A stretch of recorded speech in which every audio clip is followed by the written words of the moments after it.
Coming to you live on location, this is the Between the Benches podcast, where we will discuss anything and everything hockey related. Let's drop the puck and get the action underway. All right, here we go. Welcome back into another episode of the Between the Benches podcast. We have a full boat again. It's a little weird. Brock, I feel like there's something between us, but we'll get to that here in a second. As always, I'm your host, Dak. Make sure before we get into this episode to make sure to check us out on Instagram, YouTube, Facebook, all the social medias. Give us a like, follow, subscribe, everything in between. We always do appreciate it. As always, I am joined by my two esteemed colleagues, the Delaware PBA Open Championship. So we did say on the last episode we'd let you slide if you won. So congratulations. We're still friends. How do you feel, Graham? Thank you. The pressure was high, but I'm happy to be back. Nice. Well, we're good to hear that. Of course, we have our other esteemed colleague, the man who is only 4 goals behind Alex Metelkovich for career goals. Brock, how are you feeling? How are you feeling, Canada Daddy? You've been prepping that one. That's fantastic. Oh, yeah. That's good. It's only 4 goals. It's only 4. It's not that many. It's not. I'm happier now that you said that. We'll say that. That's nice. That's funny. Yeah. For those of you who don't know, the claim to fame, we were going over goalie goals and like stats the other night again, and Brock was like, "You mean he's only got 4 more goals than I do in my career? Like, come on, what do we like? It's not that many." So, yeah, that's the most disingenuous thing I think I've ever heard you say. So we'll go from there. Definitely top 10. We'll say that. Oh man, fair enough. Well, we do have a lot to talk about. A lot has happened since we've had our last podcast. We have obviously the trade to get into that happened between the Avalanche, the Colorado Avalanche, the Carolina Hurricanes, and obviously my Chicago Blackhawks. You know, we had a nice little trifecta happen. We'll have some shot or no shot, and obviously we got to hand out the C. So let's go ahead and get into this episode. Let's go around the rink, sponsored by your ad here. The first thing up, though, I don't know if you guys saw this last night, though. We had the return of Drew Doughty. So Drew Doughty made his return from ankle surgery last night. I think it was like, 42 games or 48 games or something along the lines that he'd missed. He did have almost 24 minutes of ice time last night. The Panthers did win the game 3-0. But did you guys have any like overall takeaways from his return? I mean, Florida outshot LA substantially. They got shut out, eh? Yeah. They did. Oh, yeah. They did. Yeah. They were not able to generate offense. Brandt Clarke was a healthy scratch. So there was a direct swap between Doughty and Clarke. They just didn't seem like themselves. It seemed like Florida was just able to do what they wanted. They were generating chances. Kemper actually played a good game, but no goal support, and you take the L. Not much else to say about that. Yeah, that was my big takeaway, is that they scratched Brandt Clarke to put in Drew Doughty, which wouldn't you want osmosis? Like, that was kind of what I was thinking. Like, why wouldn't you want but like, they're both in the game together, if that makes sense. I don't know. Like, I don't know their decor well enough to go, like, I'd have to pull it up to kind of see what I would have done differently, but surely your best like prospect, I guess he's not a prospect anymore, your best young defenseman being scratched isn't the wisest decision you could have made. At least that's my opinion. It just feels very strange. It feels very strange. I mean, Gavrikoff's been playing really good this year. Mikey Anderson, I know, is another one of their defensemen, has been playing really well. I mean, their defense has never been an issue, at least so far this season, and it hasn't been an issue. They were leading the league in goals scored against, I think, as a team. Like, they just allowed their 100th goal, I think, about a week ago or so. So, I mean, defense has never been the issue. It's always been putting the puck in the net for this team. So, to your point, it's very odd they take their best offensive defenseman away from the squad for no reason other than, Drew Doughty returning, I mean, they could have a bit of a logjam on that side. They haven't been scoring a whole lot, so maybe that there could be a trade to open up the spot for Clarke and Doughty, and maybe they can get a depth of goal scoring forward to hopefully help the team out. Just looked at their Puckpedia, and Jordan Spence has been looking fantastic, but you're telling me Kyle Burrows, who's the only other right-handed defenseman, was better suited? I mean, it depends on the role you want to play. Like, do you want to bury Brandt Clarke as a third pair, bury his minutes, or do you want him to keep getting better and maybe learning from the press box, maybe being sent down? I hope not, because he's played well. He's handled the NHL very well, especially for his age. I don't know. Yeah, I'd like to see maybe just a smaller move just to open up a slot for him, or maybe he just takes the slot away. Maybe I think he's earned it already, but This is what I'm saying. Like, was he really that bad that Kyle Burrows is more suited on the bottom pair than he is? Like, I don't know. Me personally, I'm not a fan. I disagree with that decision.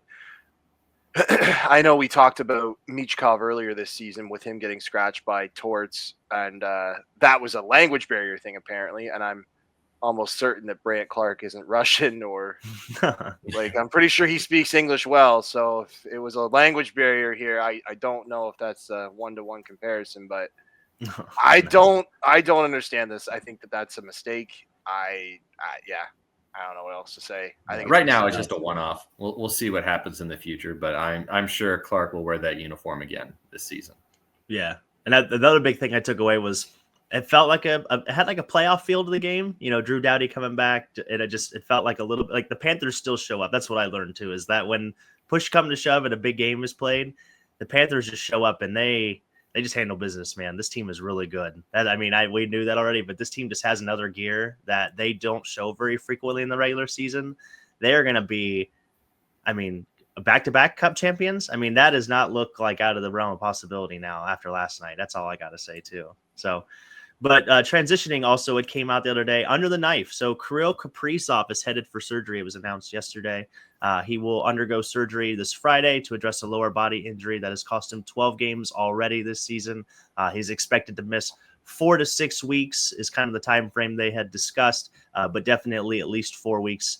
Can the Wild, are they going to be underwater by the time he gets back? Is this something they can sustainably hold together? Talk to me. What do we got here? I think the Wild has done a good job kind of insulating themselves into a playoff spot. You know, they've been without him off and on for a while now. I think that with the young guys like Boldy and Rossi, that they have a great core of veterans and young guys who can produce both offensively and defensively. Like on the back end, I think they have great guys that are stepping up. They were banged up as well. So Minnesota's been dealing with a lot of injuries throughout the season, and they're still in a playoff spot. I understand you're without your best player, but I think this team is built by committee and excels when they have their best player. So I think the committee is going to band together and keep them afloat.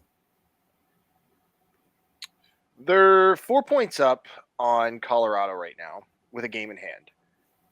Without Kaprizov, do they hang on to that third spot in the division? I doubt it. Is it possible? Sure.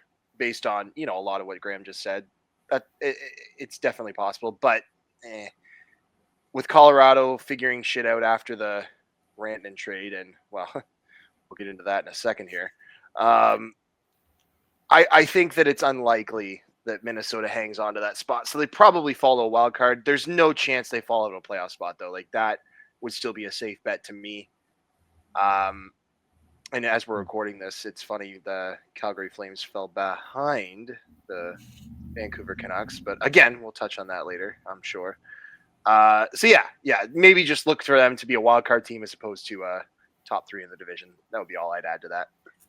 Still overperforming, would we say? No one expected the Wild to even really make the playoffs, in the beginning of the season? Yeah, no, we all had them in our playoffs, right? Yeah, right. Yeah. No fact check. Yeah, no. Just don't go watch our first 2 episodes. Well, speaking of making trades, we're gonna make a deal. You kind of alluded to it, Brock. So we got to get into this big trade that happened Friday night. I was literally at the Blackhawks game when it dropped. I was like, oh my God, no, what's going on? And there was so many great memes, by the way, on Twitter or on X between all the reactions. The Office reaction was my favorite to hockey Twitter. So yes. But yeah, the Colorado Avalanche got back Jack Jury and Martin Necas. They did ship off Mikko Rantanen to the Carolina Hurricanes. Obviously, the Blackhawks were involved. They got back a 3rd round pick, which I guess I was hearing was their own pick, which makes it is it for the offer sheets? I believe was the only big reason why that was why that was even a discussion, or why that was even looked at as like a fair return, is because they could do offer sheets since they got back their own third round pick. They did retain half of the money on Rantanen's deal. That is sending him to Carolina. And that was the other big thing I took away was, how do you think Connor Bedard feels having Mikko Rantanen on the pay, kind of the pay scale, but he's not on the ice? Maybe that's kind of a hollow feeling. But yeah, who wins this trade, Brock? Tell me. Oh, was that rhetorical? Like Carolina in a landslide. Like the most fun stat I've heard that's come out since this trade, that the Hurricanes have traded for both Rantanen and Gensel, and it costed them 0 firsts and 0 of their top 4 prospects. Like, incredible. Talk about dealing from a position of strength. Like, there is no extension on this deal. And to be clear, Colorado didn't only get back Drury and Natchez. They also got a second and a fourth. And Carolina also received Taylor Hall in this deal, just to kind of complete all the moving parts here. Without an extension, this trade feels like incredibly fair in my mind.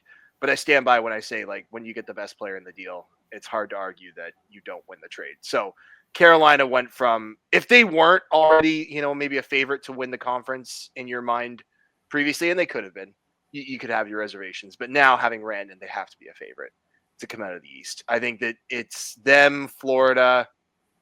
You can make a case for like maybe New Jersey, but I think it's those two now coming out of the East. Am I forgetting anything? I think it's important to note that before Natchez signed his extension with Carolina, that there was a lot of talk that he was going to be moved, that he wasn't the happiest being a Hurricane, that he wasn't getting the best time to really excel. Wanted ice time. He wanted ice time, yeah. And he came out like a bat out of hell this year, like playing amazing hockey, putting up great numbers. And I think he signed a more friendly deal so that it could be open to him being traded in the future. And so I think that there could have been some, ugly discussions during the negotiation, and that could have just wanted Natchez out. And I think he gets what he wanted now. Now he gets to play with McKinnon. Now the Avalanche have Natchez already under contract, whereas Rantanen is not. So if we're looking at the short term, yeah, Carolina wins. They get the better players. But if they lose him and do not sign him, and Colorado keeps Natchez, and Colorado is the wagon we all expect them to be, next year we could say Colorado won it, depending on how the playoffs go with Carolina. So that's just one aspect I want to bring up, just this year as opposed to future. So does Taylor Hall make a big difference in this deal, or do we just feel like he was thrown in there because like the Blackhawks were in the deal? Like I'm curious how that all tied together, because at first everybody just thought it was Taylor Hall, and then all of a sudden it was like, oh my God, Rantanen's going. Mm-hmm. So I mean, does he move the meter on this trade at all? That's my question. Is like, why involve Taylor Hall if it's not really going to do anything? Taylor Hall has done a lot of losing in his career for a number 1 overall pick. So I think he wants to win. I think that he's earned that right in a way, because his role was almost to go with number 1 overall picks and just guide them through the NHL. And so I don't like that for him. Like, it's very niche, but it's not very successful. So I'm curious to see what playoff Taylor Hall can do. I don't think he's going to be a top line guy by any means, but I think he can be very impactful in a lesser role. He was playing fourth line in Chicago. I don't know how much more impactful you can be if you're playing the fourth line in Chicago. I don't know. I mean, there's a reason they didn't get a first back. Yeah, like, he's making $6 million, and he's just not what he was anymore. Fun fact, Taylor Hall is now the second most traded first overall pick in league history at 5 different times. Wow. Fun fact. That's fun. Yeah. And did you also, other fun fact about the Colorado Avalanche in this deal, they have traded every first round pick that is not named Cale Makar since 2015, by the way. now with Rantanen getting traded. So a lot of winning. It's a yeah, lot of winning. It's just an interesting aspect of it. I have all the first round picks here. Obviously, Rantanen 2015, Tyson Yost in 2016, Martin Kuat in 2018, Bo Byram in 2019, Alex Newhook also in 2019, and then Justin Barron in 2020. So, like I said, Cale Makar being their only first round pick, they have not traded since. Trade him to the Leafs. Yeah, Right. right. Trade him to the Leafs. Yeah, right. We'll tell that to Chase next time. So. Nice. But, before we move on, though, I do want to say Okay. this. The reason that Colorado trades him is they didn't want to pay him more than McKinnon. And then everyone thought that was the reason. And then on 32 Thoughts, Friedman literally like 2 days later, it would have been Sunday, so like 3 days ago, says he was willing to take significantly less than his market value and stay below McKinnon. Now, does that mean it's like 12.5? Is it less than 12? I don't know, because percentage of cap, when McKinnon signed his, it was like 82 and change at 12.6. He got like around 15% of the cap. 15% of the cap, if we assume it's at what it's going to be next year, 92, would be like 14 million, which is the same as McKinnon. But he was willing to take significantly less. So all of a sudden, it seems like money shouldn't have been an issue, and yet they traded him anyway. I don't know. It feels weird. And that's assuming the cap is like 92 million. If it goes up to 97 like it's supposed to, and he takes, I don't know, 13 or 13.5, all of a sudden we're talking about 13 or 14% of the cap, and that is significantly less than his market value and McKinnon both. So I don't know why he got traded, if this is to be believed. And it comes from Friedman, so I would assume most of it's true. I would assume it's largely true. Yeah. So, rumor has it they're looking for they have another play up their sleeve. Well, that's we'll that's a very good point. No, that's a very good point. They're not done. They're not done. Yeah. There's no way they're done. Yeah, we can't judge this trade until we see what else they're going to do with that cap space.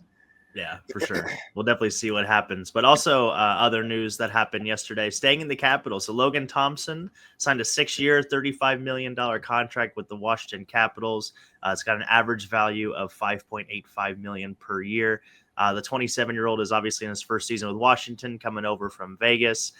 I mean, we've kind of seen goalie contracts bite people in the ass most recently. So I don't know if this is one of those deals, because, again, when he came from Vegas, he was playing well, but he's literally like 22 and 7 and 2 this year, I believe is his record as it stands right now. Like, he's playing out of his mind. Like, is this a good value contract moving forward for the Capitals? What do we think here? I do think so. I think when goalie contracts kind of bite people, it's almost like they were paid for what they done in years prior. Like, they can handle the starting role. Logan Thompson has almost split time for the Washington Capitals, and he's now taken over. His numbers are incredible this year. They were good in Vegas. I think that he is very important to the Capitals organization with the success that they've had already. And you got to pay those guys. You know, they're not breaking the bank on them, but I think that only allows them to go further as a team. He's earned this contract. I think that he's earned more than that. I think that is a bit of a discount, but when he's only splitting time, I think that it's a good move for the Washington Capitals. Yeah, just a correction too. He's 22, 2 and 3 so far on his overall record this year, and people were comparing it yesterday on Twitter, which I really liked. He looks exactly like Braden Holtby. Like, if you put like a side by side, their faces are almost identical. But Brock, go ahead. You look like you had something to say.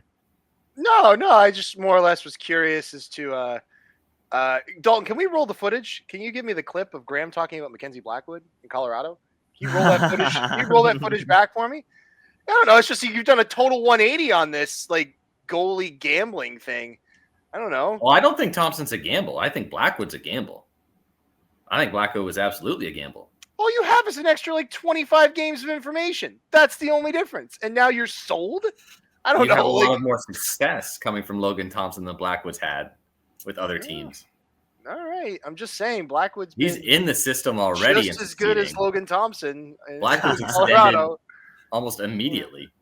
I don't know. It just sounds like, maybe you might be talking out of both sides of your mouth. I just wanted to point that out. That's is there a waffle here? Is that what you're saying? There's a waffle going on? It just sounded, a little opposite of what you normally say about this kind of thing. That's all. You're the goalie hater. Graham Fogg, goalie hater. Okay. You hear it here first.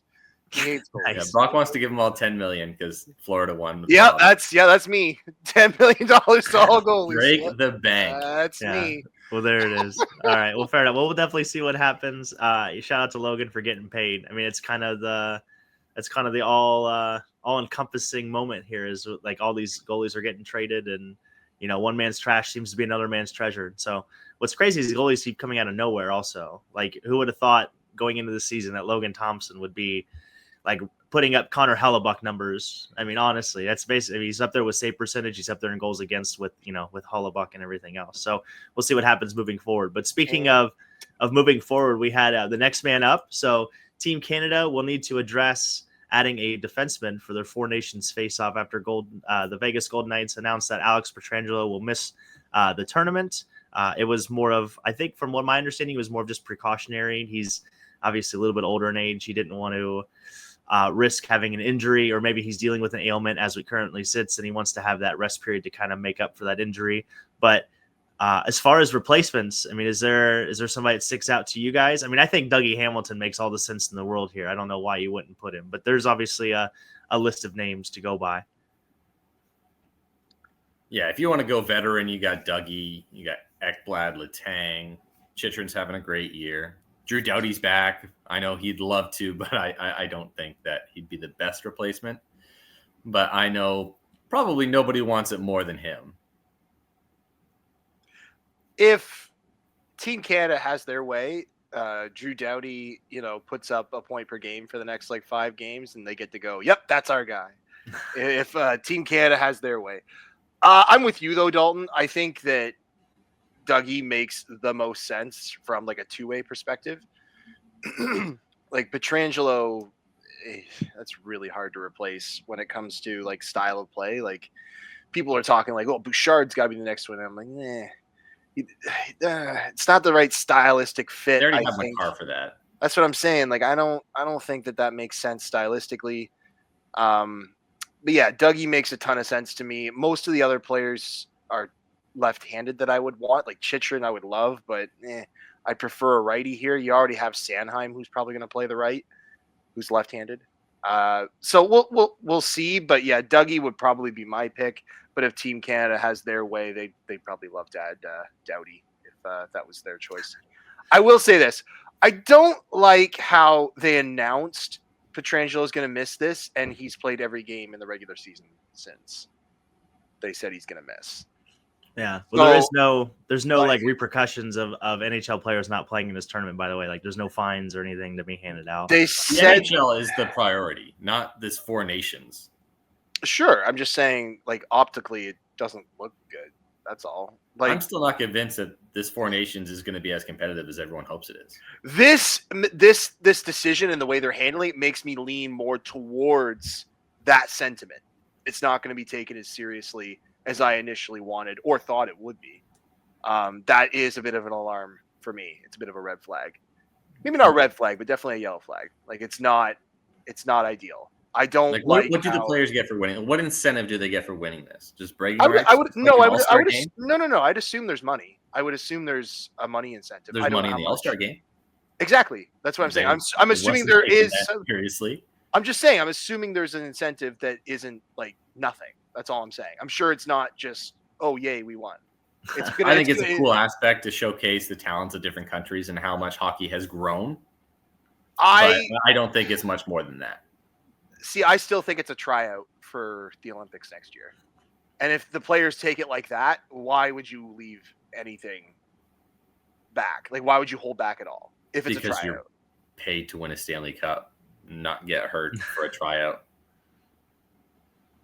How many of those players do you think care more about the Olympics than they do a Stanley Cup? It can't be depending on the situation. Pietrangelo may not make it. Like, just because it's a tryout for the Olympics doesn't mean that they're in the next Olympics. Sure. It could be, okay, maybe in the next. The Olympics are next year, right? Yeah. Oh, okay.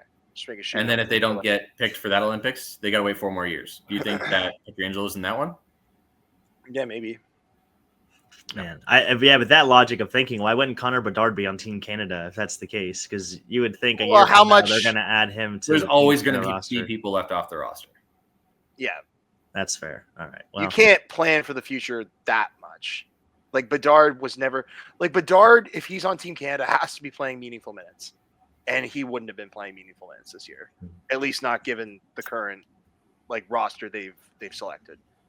Well, there it is. Well, the tournament starts on February 12th, so be on the lookout for that. We're going to see, obviously, best on best from the nations. Hopefully, it's not like an all-star game, and hopefully it's taken with a little bit of liquidity, but we'll definitely see what happens. But we have to we got to get into shot or no shot. Graham, you weren't here last week, so we saved the best for you, one of our best segments, if you will. So I'm going to give you each a statement, and you got to tell me if there's a shot of it happening or not. So does anybody want to volunteer to go first? Sure. Oh, man, there it is.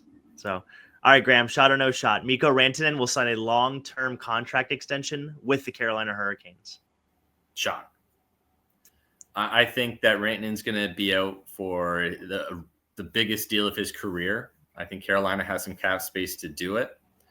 But I also think that it's going to depend a lot of how he's utilized in Carolina. They've had a history of kind of taming the minutes of their players and kind of going by a committee approach. I don't think that a superstar like Rantanen would thrive in a system like that. I think he wants to have more freedom and have more time to showcase what he can do. But if they go deep in the playoffs, everyone loves to win. So if they win and the reins are kind of loosened a little bit with his minutes, I can definitely see a long-term extension. And he's not going to sign a short-term extension with this next deal. It is going to be 7 to 8 years. So if it's in Carolina, definitely. Okay. So you think Carolina's probably the favorite to keep him? Is that what you'd be suggesting? Yeah, he's on there now. They're the only team that can give him 8. Yeah. They're the only team that can give him 8 right now. Yeah. So I do think that they're the favorite because they have them now. So they just have to sell him on Carolina. Otherwise, he's signing to a new city, to a new system that he has nothing to do with. But money talks in this situation. So if another team's a higher bidder, I don't blame the guy for going there. No. And he does have the same agent as Leon Draisaitl. So just to keep that in mind too. Money talks. Yeah. So we'll definitely see moving forward. But okay. Well, Brock, shot or no shot? A bigger name will be moved before the trade deadline is over. And if a bigger name is moved, who would you say would be? No chance. This is zero. Like bigger than who? Rantanen? No shot. No shot that you're seeing a bigger name than Rantanen move. The last time in season a name that big got moved, you have to go all the way back to Joe Thornton in 2005. Like, it's been 20 years since we've seen a name even remotely close to Joe Thornton's ilk. And that was before Joe Thornton was Joe Thornton. Like, Joe Thornton was still good when he got traded, but like that was before Joe Thornton was, eating worlds, putting up like 1 million assists every year. So no, there is no shot we see a name bigger than Mikko Rantanen. You saw the big trade. Enjoy it, bask in it, because I doubt you see another one that big. Even if Pettersson got moved, I don't know if it's going to be as big, because I don't think Pettersson's bigger than or better than Rantanen. So yeah. Well, just the initial shock value that we can go on a trade that big and just be like, I wonder what's going to happen next. Like, who else? Yeah. Like, really? Yeah. That's fair. I was gonna say the initial shock value, I think definitely, because I think to your point with the Pettersson thing, we've all kind of expected it. Like, it's been brewing for weeks and weeks and weeks, to where Mikko Rantanen was literally just out of complete nowhere. Like, it was just a complete hard right turn. Like, oh, we had no idea he was even available. So, all right, fair enough. Apparently, Taylor Hall knew he was getting traded 2 days before the trade, and they still kept everything under wraps. And should we talk about it now or later? The fact that Kyle Davidson, the GM in Chicago, just agreed willy-nilly to retain, not knowing who he was retaining on or how much he was retaining, but he agreed to retain on a guy for I'm not sold. Colorado. I did watch the 32 Thoughts podcast too, but it seems like there's a lot of question marks. I don't take what Elliot says as gospel because that sounds way too cloudy to be true. I don't know, man. Like, either Kyle Davids is an idiot or he didn't do his homework. All right. So in the podcast, what was said is that a GM contacted Kyle Davidson and said, "Will you retain on a trade?" Well, no, it was Colorado's GM, not just Kyle GM. said, "Yes." He said, "Okay, click." And then found out that it was Mikko Rantanen and just how much money it was going to be retained, which I would think the owners would have to be involved. I would think that there's I don't think he has the sole responsibility to make that kind of a deal. Something is amiss, and that's why we're doing a mediocre job at kind of explaining why we think this is silly. Why wouldn't you? Okay, the Colorado GM calls you up, and you answer the phone and be like, "Hey, man, will you retain I don't know, some money on a guy for me?" Yeah, sure. Then you hang up. You don't ask how much. You don't ask who. You don't ask any questions. You just say, "Yeah, okay, sure." Which you can still be like, "Okay, I didn't know how much." There's no way you're legally bound. Oh, you said yes. Even could have been multiple players. That's even. I don't know, man. It just something about it doesn't feel. It feels disingenuous. I don't think we have all the information there. All I can see is that Chicago has their eye on an offer sheet. Yeah, and they needed their third round pick in order to do so. Yeah. So if they don't even try an offer sheet using that pick, it's not a good look. I mean, it's not like you lost the deal. You're out of the playoffs regardless. Yeah. You got your third back, and you're out from underneath Taylor Hall's $6 million. I heard that offer sheet could become Darnell Nurse. This is what I was reading. It could become Darnell Nurse. There's a lot of players it could be. Whoa. Yeah. How would it become Darnell Nurse? He's under. It was what I was reading. I can't remember. There was a scenario where it was maybe Darnell Nurse or Evan Bouchard. It was one of the defensemen at Edmonton that it could become. It could be Bouchard. Bouchard makes a lot more sense. But we'll see. Moving forward, definitely there's something eerie here. I do agree with that. There's something that just doesn't make sense in this deal. So but like you said, it's there's a reason why we don't see these trades come around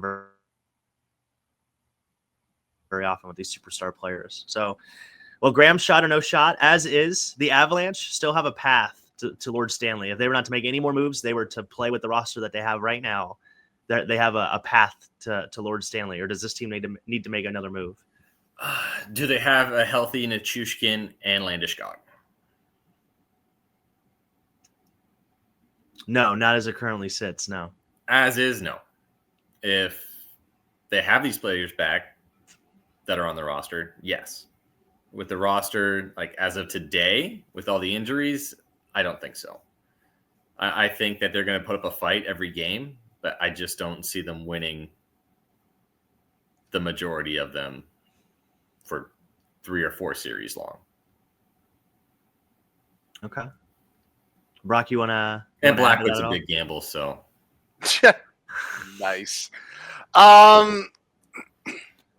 Yeah. No, he has a fair point. Again, I'm going to reserve most of my judgment until I see what else they do, because there's no way they're done. There is no way that... The question was as is. Fair, but a lot hinges on what they decide to do with this extra cap space. So I'm going to wait and see before I pass meaningful judgment. Okay. Well, we'll see if he passes a meaningful judgment on this, Brock. So, will the Tampa Bay Lightning miss the playoffs? Shot or no shot?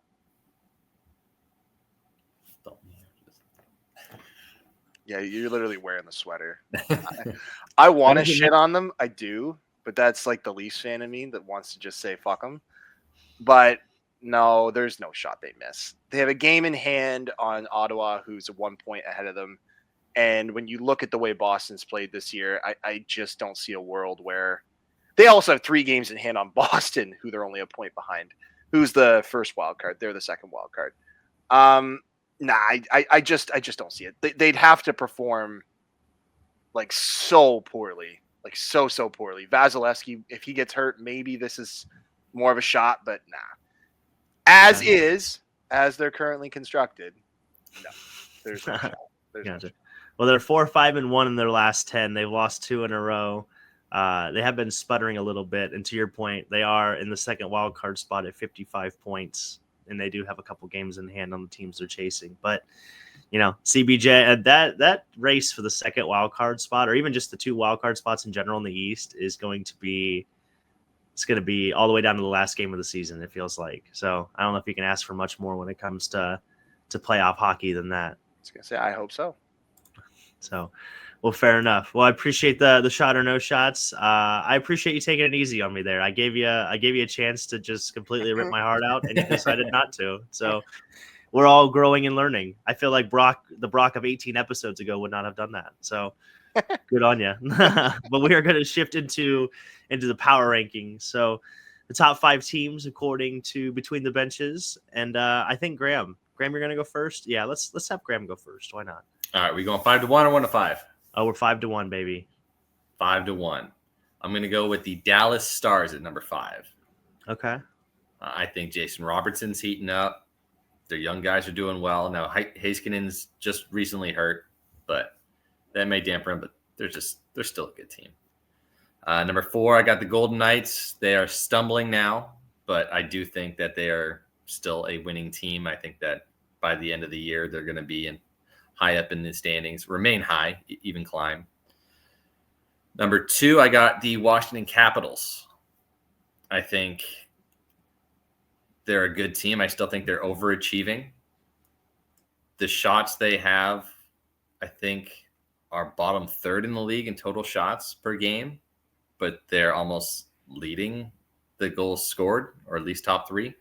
So I do think that is going to regress, even though it's happened all year. Those numbers don't add up to continued success, but I still think they're a great team, but not 1 or 2. Because that spot, number 2, goes to Carolina. They're already a great team. They're only getting stronger. Let's just watch them. Let's just enjoy this. And number 1, Winnipeg.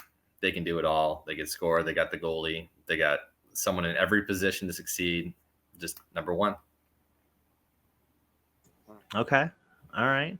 Well, they've been number 1 basically the whole season too, so it's hard to argue why they shouldn't be number 1. So, Brock, who do you got as your top 5 teams?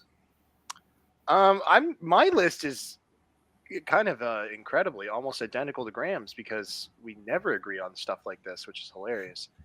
I've got New Jersey at 5, just because they seem to always launch up these metrics when I go look at them. Like the shot metrics are fantastic. They're the best rush team in the league, and that never surprises me when you guys leave them off your list because you guys are haters, and I don't know how else to phrase it.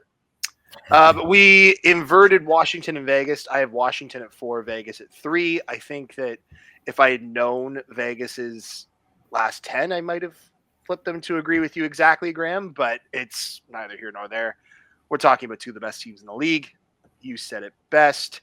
And then Carolina 2, Winnipeg 1, exactly as yourself. What is there to say? Especially after the Rantanen trade, I almost put them 1 just for the sake of it.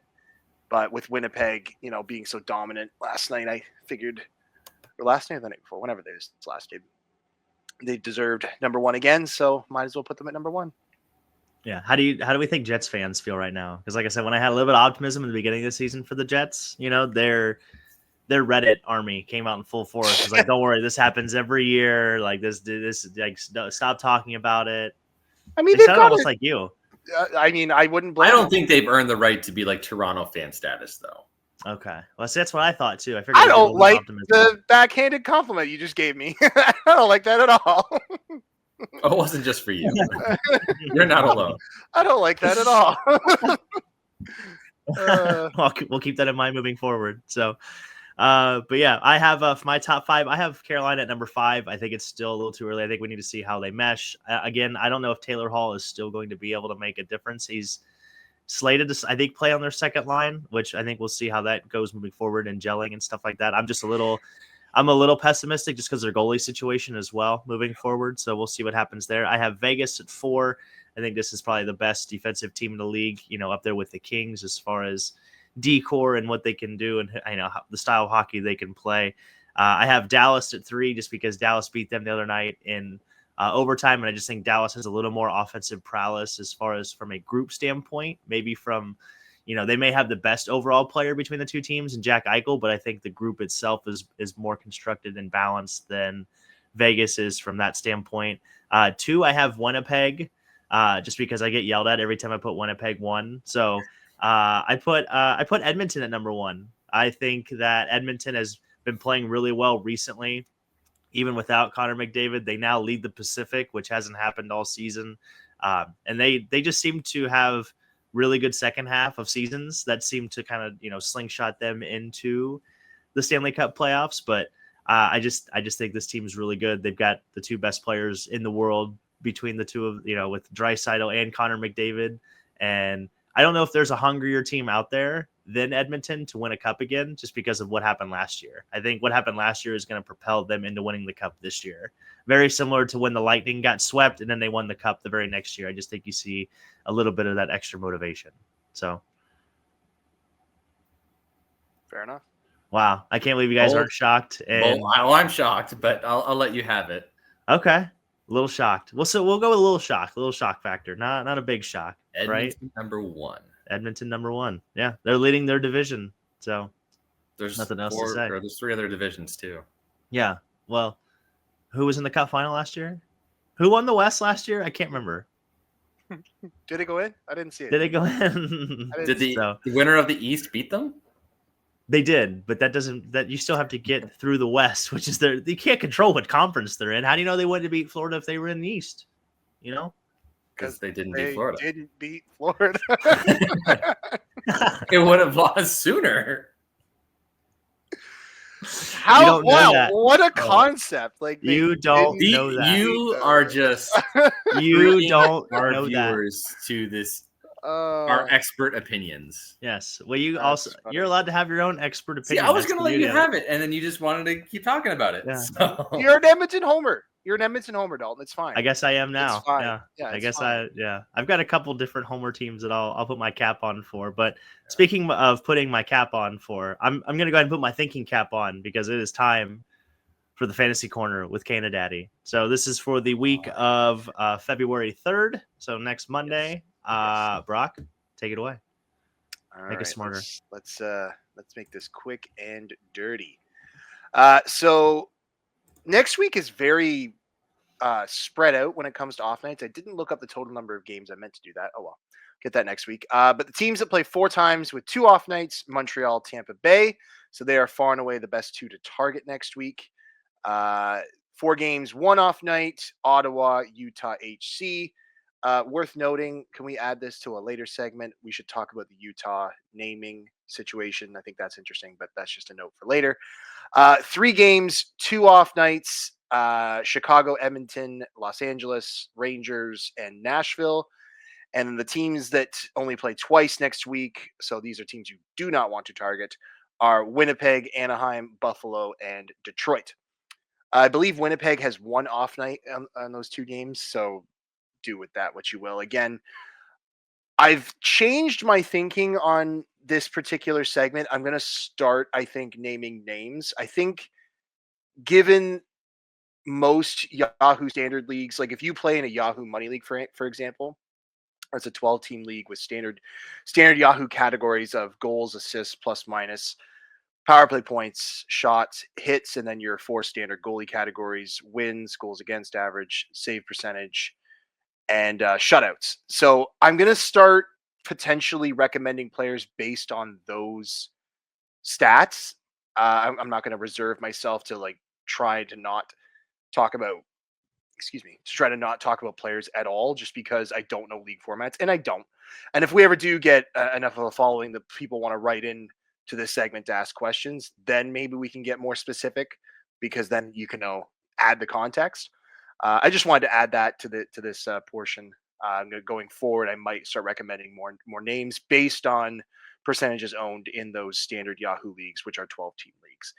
so I can get a better sense of so I can give a better sense of context when recommending these teams. However, we're going to start that going forward. I didn't look up any specifics for this week, so we will move into sustainable, unsustainable for this week. We got 3, I think, really, really good ones. Graham, let's start with you on Mr. Dylan Larkin. In his last 5 games, he has 6 points, a goal, 5 assists, and he has 27 shots. It's not a bad number of shots. He is pacing for 77 points.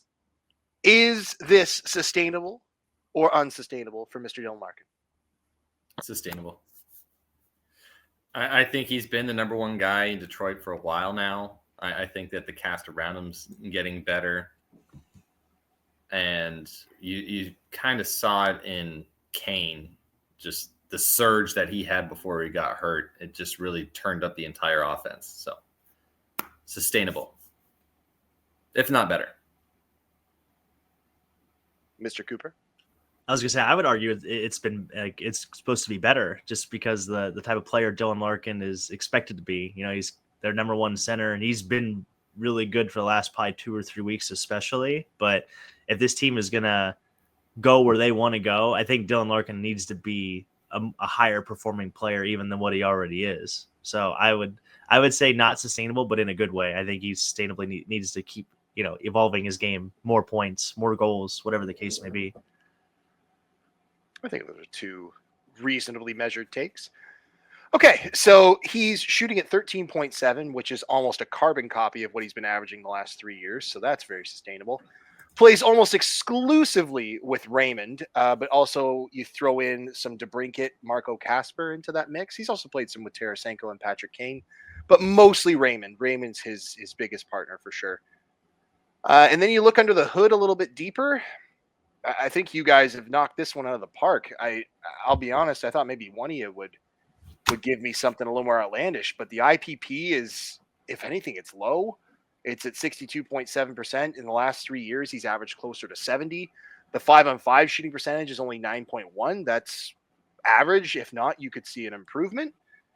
And the expected goals for are maybe a touch low compared to what they've actually scored, but there's no reason to suggest that this isn't sustainable. And I would actually argue Dalton's hit the nail on the head here. I would expect more. Point per game minimum, but upwards of 85 to 90 points. Totally reasonable to expect. So yeah, unsustainably low or very, very sustainable, depending how you want to look at it. But yeah. Good job, guys. 1 for 1. Yeah. Dalton, we'll start with you for a Mr. Philip Forsberg in his last, how many games is that? 5 games. His last 5 games, he has 12 points. Oh, yeah. Is that good? It's pretty good. 6 goals, 6 assists, 2 on the power play, and 30 shots. My goodness, just shooting the lights out. Dalton, is this sustainable or unsustainable? For context, he is pacing for 82 points now after that recent. After that recent splurge. I'm gonna optimistically say sustainable. For one, I have a rocket future on Philip Forsberg from the beginning of the season, so I don't want to write that off yet. Who don't you have a rocket future on? But he, I was gonna say, Leon Draisaitl. I don't have him. But yeah, I just he does shoot a lot, which is obviously what you do want to see. Their power play really hasn't improved ever since even adding Stamkos, which was supposed to be like one of the saving graces for Forsberg. And I don't think that's really clicked yet. I don't know if it ever will click. I don't know if like the age factor is just kind of taken over and that's going to be it, for Stamkos and Marchessault and others. But I would say this is probably pretty sustainable. If not even a little bit more. Maybe he's definitely a 90 to 100 point player. Like this man, the talent is never in question, but I would say they just got off to a slow start and they will continue to play better down the stretch. And so you can expect more of this from Philip Forsberg. I know you picked Philip Forsberg because he's near and dear to my heart. He was the first player that I took a stab at in fantasy hockey that paid off. 80 points, I do think it's sustainable. I think he was or could be a 90 to 100-point player, but I also think he could easily be a 70-point player as well. He's kind of been all over. More recently, he's been more toward point per game plus. But just given his recent outbreak, only to get him to point per game kind of shows that there is the potential to regress to less. So if I'm going to go with the data, you're probably going to look at the more recent data. So I'm going to say it's not sustainable and that he should be doing better. That was a real long-winded way of saying I hate you, Philip Forsberg. But you could have just said I hate you, Philip Forsberg. That's all you had to say. But without Graham throwing some stank on this, he's probably right in a lot of aspects. Like, he's only pacing for 82 points, and his last in his last 4 years, the average is a lot closer to 90. His shooting percentage this year is only 10.1%. You'd expect that to be closer to 12.5. He has one outlier year where he shot almost 20%, but for the most part, he averages around 12.5. Plays almost exclusively with Marchessault, Stamkos, but does have some time with Ryan O'Reilly and Nyquist. But Marchessault and Stamkos are the two main teammates. And this is where you're going to start to see just how slow. Just how poorly Nashville started this year. His IPP is almost in line with his last 4 years. His 5-on-5 shooting percentage is only just getting to 8.7. I remember that being around 5% at one point when I looked earlier this year. So everything is trending back in the correct direction.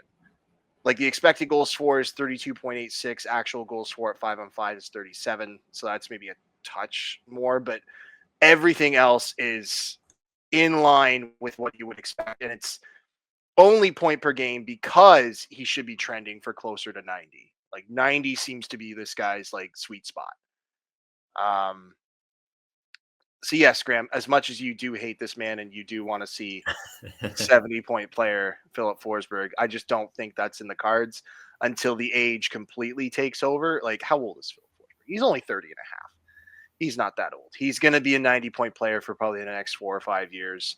And as long as he continues to shoot the lights out, and he's getting over almost 3.5 minutes of power play time. Yeah, this is very, very sustainable. Dalton's got this one right again. I would expect this to improve going forward. And finally, last up, Graham, we'll start with you. Mr. Clayton Keller.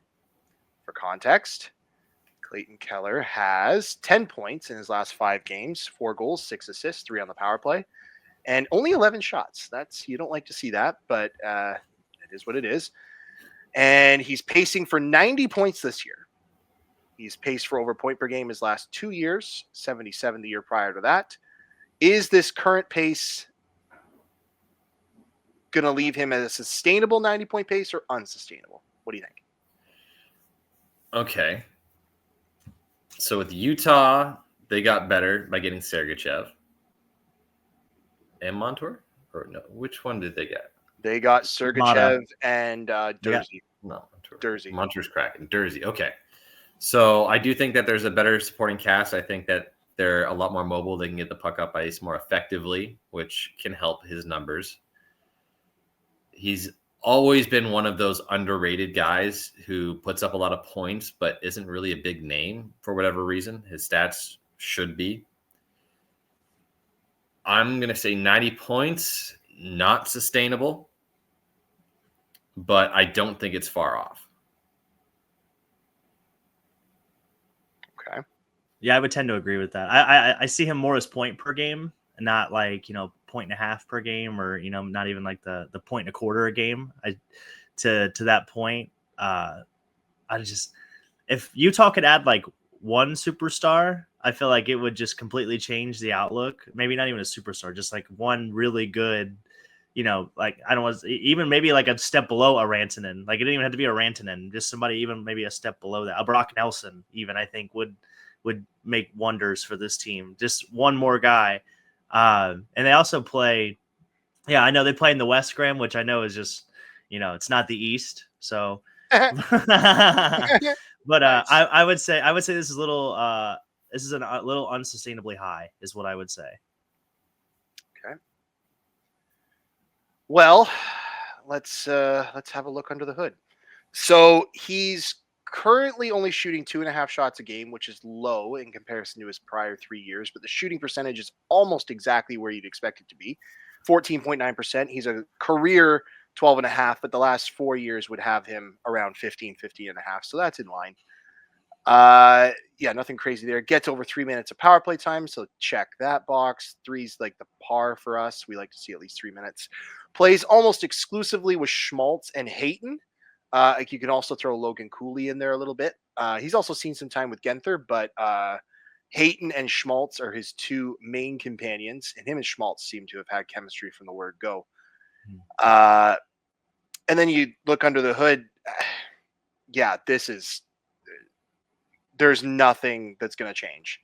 He's going to keep, this is like as steady as it goes. I don't think I've ever seen numbers this year to year. I don't think I've seen this level of consistency in any player I've looked at in the past. Like IPP is almost identical to the last 3 years. 5 on 5 shooting percentage, almost identical. 10 this year. It was 9.5, then 10.5 the year prior, averaging 10. The points per 60 is the only thing that's out of line from the last 3 years. He's up 0.5 point per 60, which nothing crazy given his deployment. Yeah, this is, sorry, Dalton, you almost went perfect, but this is going to continue. He's a 90-point player, 85 to 90-point player. I would literally bet the farm this continues. There's Mr. Consistency. Yeah.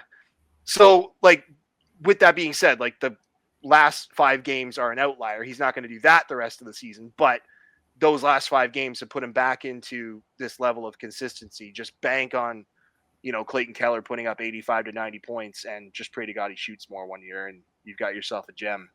Like he went underdrafted again this year. When did he go? Like 70, 80? You're getting like an 85, 90 point player outside the top 50? Yes, please. I just think it's a smaller market.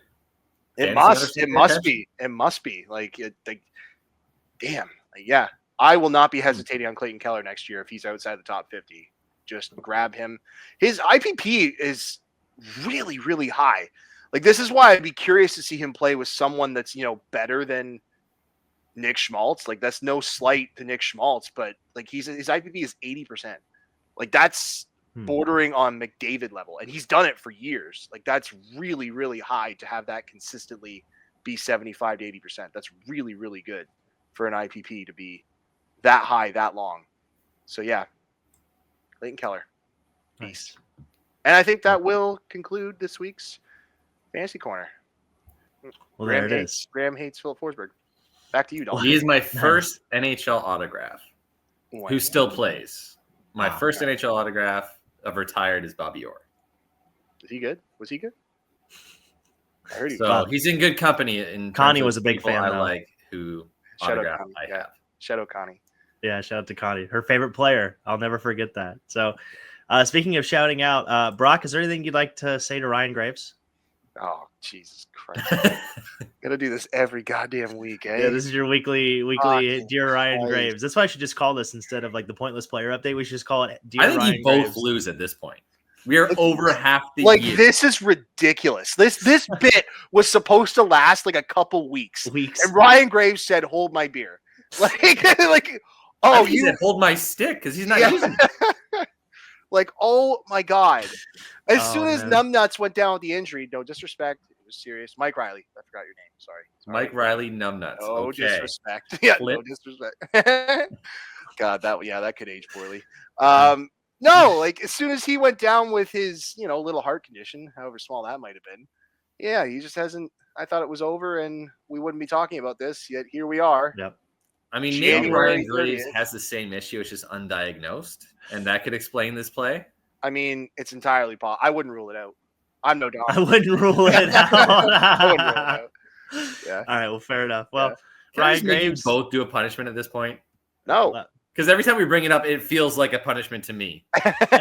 You know what? That's a win for us. So suck it. Yeah. Fair enough. And that's Dear Ryan Graves. That's our favorite segment outside of the Fantasy Corner. So we also have our Dax Degenerates. This is sponsored by BetStamp. Please download the BetStamp app. You cannot place your wagers on BetStamp, but it will give you the best odds to find where you can place your wagers. Promo code is Between the Benches. Obviously, if you need help, 1-800-GAMBLER.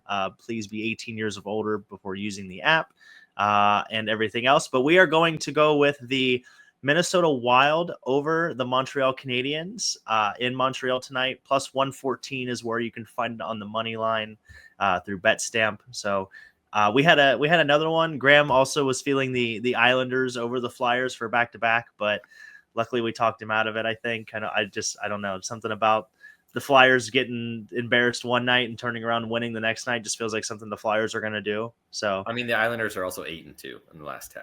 They are 8-2. They are one of the hottest teams. They have the longest win streak in the NHL actively. Yeah. They are probably the hottest team in the league, but I just, something about it just doesn't feel right. So we are going to go with the Wild over the Canadiens, again, plus 114. We are 2-0. I don't want to make that a slouch, but we are undefeated still in our picks. So let's hope this continues. So why is this our pick, Dalton? I like this pick for a couple different reasons. One, Minnesota needs to keep their playoff positioning, which we kind of alluded to earlier. Their score by committee, I believe, helps out a lot. As far as, like you said, scoring by committee, to where Montreal, they're a bunch of kids, according to Brock. They're not ready. They're not ready to be winners. And I'd like the hunch here. Also, Mark Fleury is going to be in net because Minnesota did play last night. Marc-Andre Fleury. Yeah, don't call him Mark Fleury ever again. Marc-Andre Fleury will be in that tonight, and I like the play there. Plus, anytime you can get plus money and you technically get the better quote unquote team, even without Kaprizov, I like the play. So, but speaking of liking the play, we got to get negative. We got to put some people in the bin. So, Brock, who are you putting in the bin this week? I have been dying to do this. I need somebody to explain to me why this man still has a job. Do we know who this man is? Okay, I'll say the bit, and then we'll talk about it. So, whoever, and I want to know who this is so bad, didn't have Ichiro Suzuki on their Hall of Fame ballot to make him a unanimous, the second only unanimous player to go into the Baseball Hall of Fame. You're in the bin forever and ever. Amen. I hope you never get to write another report or friggin' anything on baseball ever again. You're wrong. I hate you. I stand by this. I just the logic is, and another thing. Why is there only one person to go in unanimously? Why is Mariano Rivera the only one? Seriously, I don't understand. Hank Aaron. Well, it's because Ichiro can't throw a cutter. Oh my God! Obviously, thank you, Graham. Ken Griffey Jr. Not unanimous? Really? No. There's a lot of hate for the Seattle Mariners, clearly, and I think that's the whole reason. Good point. It's still unrevealed, by the way. It's still unrevealed. Lady Johnson. I don't follow baseball like I did when I was a kid, and this is another reason why I'll never follow it again. What a fucking Mickey Mouse bullshit! Unbelievable. I'll never take you seriously when bullshit like this continues to happen. What a joke. What an absolute fucking joke. Ichiro Suzuki, most career professional hits of anyone ever. Not unanimous into the fucking hall. Bin. And Gold Glover. Bin. And what? Yeah. Gold Glover. Gold Glover. I just can't. I can't. It's ridiculous. This is so. When I heard this, I literally had to stop what I was doing and sit down. When I heard this, I'm I was so befuddled. I'm my brain short circuited. I like to think I'm a very logical person. Things need to make sense to me. And when I heard this, I'm nothing can make sense. I short circuited. I'm it's just, you're an idiot. I really hope if this man ever gets revealed, I don't think he'll have a life. Like I said, I hate you. I don't even know who you are. I hate you. You're wrong. I feel like this nameless person isn't just in the bin. Like it is a match penalty. They are suspended. Indefinitely. Your opinion is irrelevant to me forever and ever.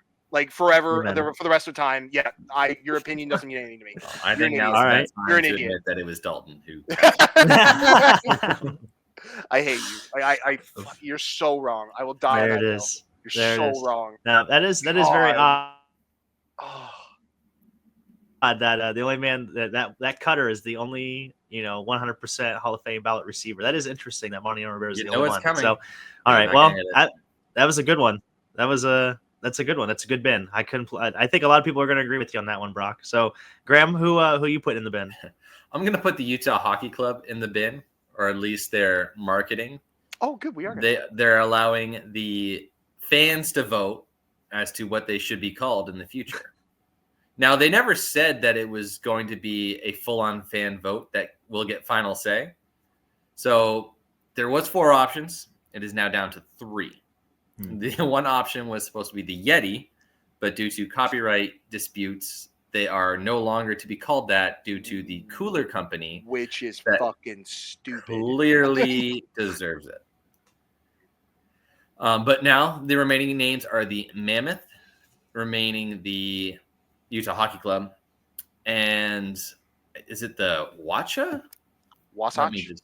The Wasatch, which I had to look up, but it's the mountain range in Utah, which is very strange. The Utah Mountains. Go Mountains. If you call yourself the Wasatch, you can have the Yeti as a mascot. Why not just use fucking Yeti? Because like, they can. I'm not a lawyer, but surely there's a workaround here. I'm not a lawyer, but what the fuck are we doing? What if You're comparing a cooler to a mythical creature? What are we doing? Like, why can't you just Yetis say? Exist. Oh, okay. I forgot I'm talking to you, Bigfoot. Yeah, you Bigfoot lover. No, like what? Talk about the most backhanded compliment ever. No, but like, fuck, man, it's a cooler versus a mythical creature. Why can't you be called the Yeti? Like, it's dumb. It's dumb. It's a fucking name. God. What if they did like a partnership? Why wouldn't they have the make this a positive thing? Like, God. Like the Yetis are sponsored by Yeti. You know what I mean? The arena could be called the Cooler. Oh my Boom. God. Boom. Wow. Look at us. Dude, I think we just became like the best marketing firm. Yeah. Hire them between the benches. Like, hire us now. I'll take a stipend. God, that is a good point. That is a good point, Graham. I never even thought of that. Yeah, we could name it the Cooler. So many opportunities to make money off of each other, and they're like, oh no, they might disparage our brand. Our cups, so why couldn't they just spell Yeti differently too? Well, and that kind of the big thing is obviously Yeti was taken by the Cooler. They couldn't spell it differently. Maybe I put don't know. Like a soft J. Something. I don't know about all the soft J-ness. But I have trouble with those. But I don't know if it's a soft J situation. But yeah, Why do we get carried away in these ones? This has been the best bin. This has been the best bin all year, as far as I'm concerned. This is like the best bin ever. Well, it's dumb. This is dumb. Yeah. I feel just as strongly about this as I do the fucking Ichiro shit. Like, God, oh man, Brock is just passionate. Two different things. Like, why can't? I hate lawyers. I can't wait to hear Dalton's bin now. Yeah, good luck following this up. Yeah, I went a little more literal with my bin this week. So I put Philip Grubauer and Brandon Saad in the bin. Both of them were placed on waivers this week from their respective clubs. Grubauer is expected to be in the AHL at some point, designated for assignment. Brandon Saad, I think, went unclaimed, which I think kind of means his fate is the same way. That's contract termination. I thought that was a mutual. Yeah, mutual. Well, there it is. Okay, yeah. So then he's out of there. If anything, so is it? Why do they have to mutually terminate? Sorry, I just wanted to save energy. I just wanted to revive the same energy. They are in this week. It's just it's sad to see our heroes because those. I remember Brandon Saad in the Blue Jacket days. In the Blackhawk days. He was a different player then, and it's hard to watch our heroes just fall. You know what I mean? And then I had Connor Bedard. I kind of alluded to this earlier. I think he's in the bin just because, again, he sees Mikko Rantanen on the payroll, and he's probably doing the whole John Travolta, like, where the hell is this guy? Like, we're paying him to be here. Why is he not here? We're paying him money. So, yeah, I think Connor Bedard's in the bin. That was probably the most excitement he's had in a minute. So, my bin was not nearly as good. I don't want to talk about it, and we're going to transition to who we're giving our C to. So, Graham, who are you giving the C to this week? I love moments in sports from an athlete's perspective. And so the C is going to go to Marc-Andre Fleury tonight. Oh, Nice. I thought for sure you were going to go with the Brandy Love one, which would have been No. hilarious. That one's mine. That one's mine, actually. So that would have been hilarious with that setup. No, Marc-Andre Fleury is from Montreal. He is now going to play in the Bell Center, likely for his last time. So I'm sure that this building is going to be filled with friends, family, those who supported him growing up throughout his NHL journey. And I really do believe that he's going to get the win for Minnesota. He's got the win on the road. He's got a winning record against the Habs, and he's got a winning record at the Bell Center. So this is all shaping up to be a great kind of last swan song for Fleury with the Montreal Canadiens. It's good to see. Yeah, it's good to see for Marc Fleury. God, Marc Fleury. Yeah. Jesus. Marc Fleury. God. Well, Brock, who are you giving your C to then? Well, I'm going to literally Marc Fleury. give my C to a couple of people that got the C. Alexander Barkov and Victor Hedman, named captains of their respective clubs for the Four Nations face-off starting February 12th.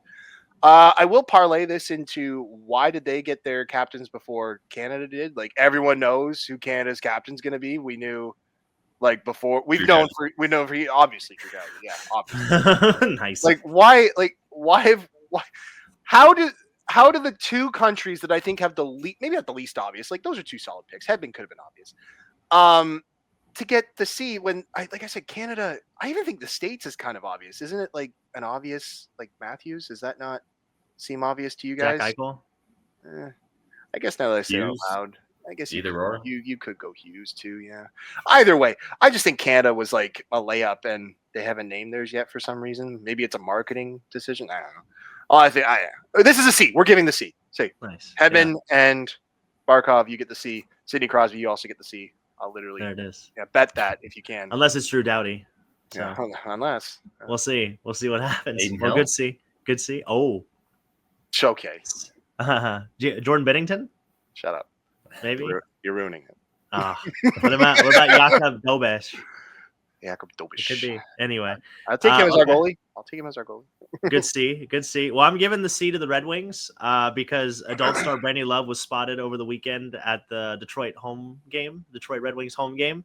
Apparently a lifelong Detroit Red Wings fan. So always good to see our heroes at, these hockey games, supporting the NHL, promoting the league.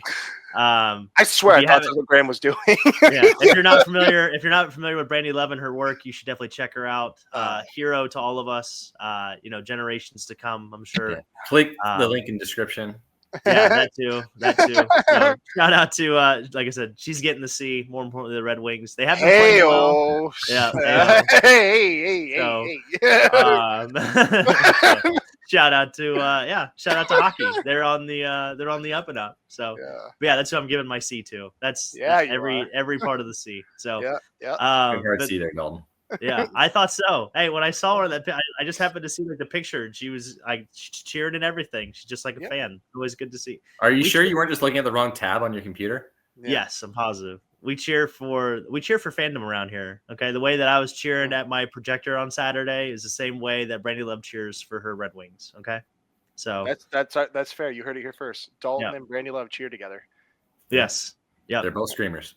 Yep. And we both have C's to give. So, Yep. But I think that's gonna go ahead and put a bow on this puppy. We always appreciate you stopping in. We're glad we can make your week better. Check us out, like I said, on social media, Instagram, YouTube, everything in between, wherever you get your podcast. We always do appreciate it. For myself, Dak, the boys, Brock, Graham, this is the Between the Benches podcast. We will see you next week.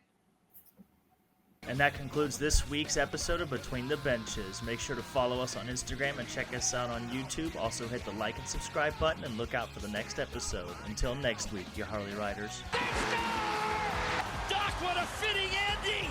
This is incredible!